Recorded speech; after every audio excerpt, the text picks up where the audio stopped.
Ladies and gentlemen, this is the Ray Carr Show. Our special guest is the world-renowned Richard Cheese, considered the greatest entertainer this country has to offer. Richard, welcome to the show. Good evening. Thank you so much for having me. Well, Richard, your big show in Cleveland will happen Friday night, June 17th. Is this your first trip to Cleveland? It is, and I'm so excited we're finally coming to Cleveland because, we had a show scheduled there a couple of years ago, and I had to cancel it because I had to have, I almost died. It's a really great story. I'll tell it on stage at the House of Blues. But we are finally back June 17th. It's a Friday, and I'm excited. I've never been to Cleveland. I'm very excited. Oh, Richard, you're going to love Cleveland. It's a wonderful city, and you got an enormous amount of fans here. And I wanted to ask you, where did the name Lounge Against the Machine, how did that all come about? Well, that's what we do. We take the songs that the kids listen to and we lounge them. And really, we are using our music to, I guess the word is protest the lack of lounge music in the world. And we're trying to, bring more of that swinging, swanky music that you just don't hear enough on the radio anymore. I'm a huge fan of lounge music, and I'm probably your biggest fan. And it's the top. How much do you weigh? 170. No, you are not our biggest fan at all. We have a lot of bigger fans than you. In fact, if you come to the show at House of Blues, you're going to see some of the biggest people ever because many of my fans are just giant. Where was your first concert as, with the Lounge Against the Machine? Well, we started in 2000, and our very first public show was in Hollywood at the legendary Roosevelt Hotel, which is where the Academy Awards used to be in the 1930s. And we played there in, October of 2000 when my first CD, Lounge Against the Machine, came out. Right. And 6 months later, the venue shut down. So we're very proud. And we actually, that was one of the only times we've ever played in Hollywood proper. And we're actually planning on going back to Hollywood and doing a headlining show there sometime in the fall. Richard, I've listened to all of your albums, and I thought, Richard Cheese and Lounge Against the Machine would be perfect at the Super Bowl. I thought you would be the best thing the Super Bowl could ever offer at halftime. Yeah, thank you. We have been trying to get that gig. It's a little tricky because there's a huge waiting list of people who really deserve it more than us. And we're going to let them do it first. And then we would go on after all those other acts get to go on. So, for example, I assume they're going to have, Beyonce do it again before we go back. And they'll probably have, Little River Band do it. And they'll probably have, Falco do it. The commissary. And then I think... Falco, I think you're thinking of After the Fire.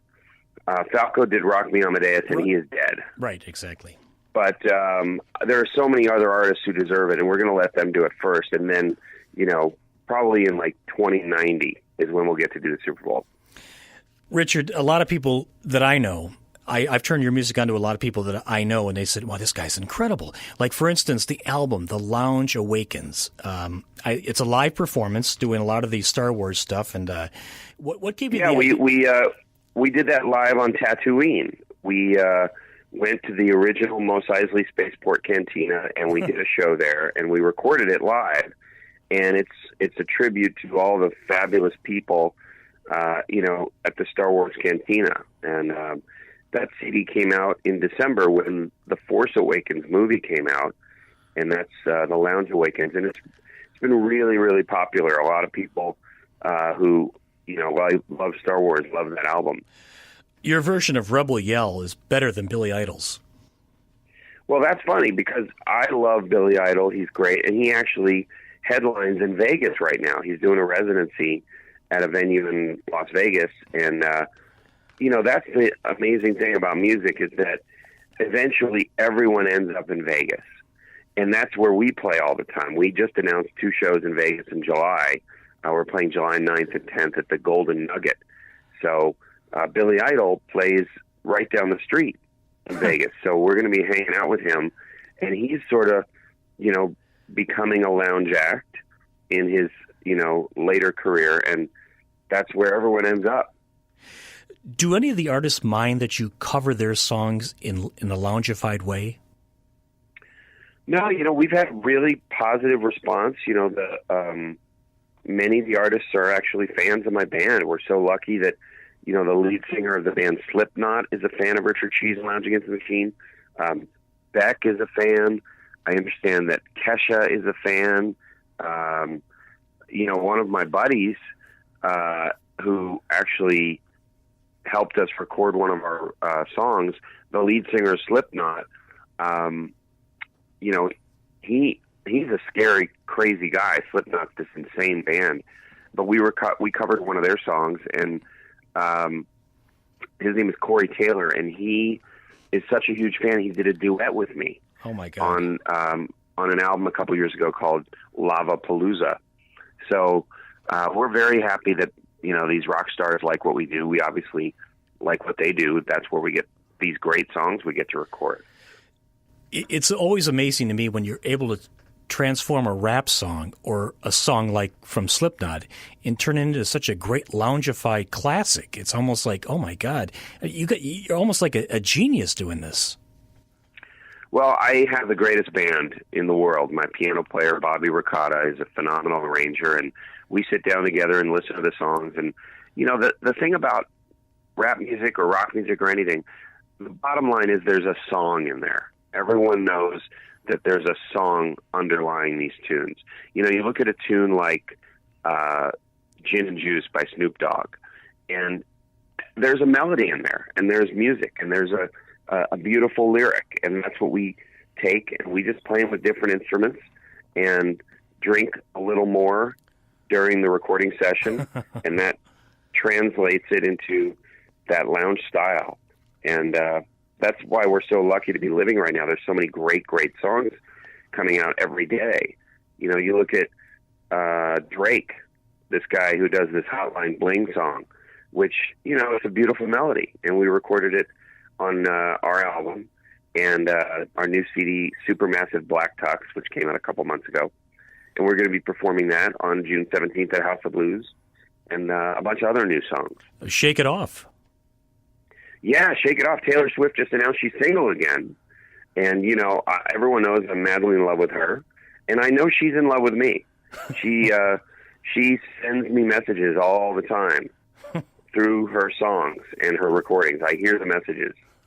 And so I'm assuming she's going to show up at the Cleveland show. Oh, I hope so. It'd be a great time. Introduce the rest of the band for me. Well, they are not here right now, Ray, so I'm not going to bother. Oh, okay. Oh, you mean tell you who they are? Yes. It's my drummer is Frank Fetta, and my bass player is Billy Blue, and our piano player and my musical director for the last, 11 years, 12 years is Bobby Ricotta. And, we've been working together for so long, and I swear these are the best musicians you'll ever see. No joke, because my piano player is phenomenal, and my drummer is the best drummer I've ever worked with, and our bass player is the greatest. He's just one of the most accomplished bass playing cats in the world. And that's why we get away with what we do, is because the musicianship is so fantastic. Well, and don't forget your vocals. Well, I'm not that good. I honestly, I think I'm in the top 80% of singers worldwide. But the secret is I get the audience really drunk before the show. And when you go to the House of Blues, they have a great bar, great staff, great bartenders. Go to the show, get drunk, and then you'll see just how great we are. I can't wait for the show. Richard, hopefully I'll be able to see you at the show, and it'd be Yeah, you got to come. It's on a Friday night, and you can sleep in the next day. We go on I think around 8 at the House of Blues in Cleveland. And because we canceled the show 2 years, 3 years, 4 years ago, and we're finally coming back, we're going to play an extra long show. Oh, good. And every song is going to be brand new to the people of Cleveland because we've never played in Cleveland before. So it's going to be a very exciting night. Very excited. I will be there. I got my tickets already. I'd like to see if I could possibly... Oh, you didn't need to get tickets. I could have hooked you up with freebies. Well, I could still use them. I'd appreciate that. I'm sorry, I can't do that. No, but you know what we should do is we should give away a pair of tickets right now on your show. Okay. So let's say the 9,000th caller, or do you want to pick a lower number? Maybe 7,500. Okay, that's good. No, let's take a caller. You pick the number just after we hang up. Okay, 5th. Okay, 5th caller right now to the Ray Carr Show wins a pair of free tickets to see Richard Cheese Friday night, June 17th at the House of Blues. And how would they get the tickets? Oh, I don't know. I just made that up. No, you just get their name and email it to me, and we'll put it on the guest list, all right? It sounds great, Richard. And possibly, I'd like to shake your hand after the performance. Is there any chance? Well, I'll try and introduce you during the show, and you can come up on stage and introduce me or something like that. We'll try and figure that out. Well, that'd be an honor. Thank you, Richard, and hopefully we'll see you on the 17th. Keep up the great work, and I really appreciate your time. You bet, man. Thank you so much for being so supportive. We really appreciate it. Always, Richard. Always. Have a great day. All right, cool. Have a great day. Thanks. Bye-bye. Bye-bye.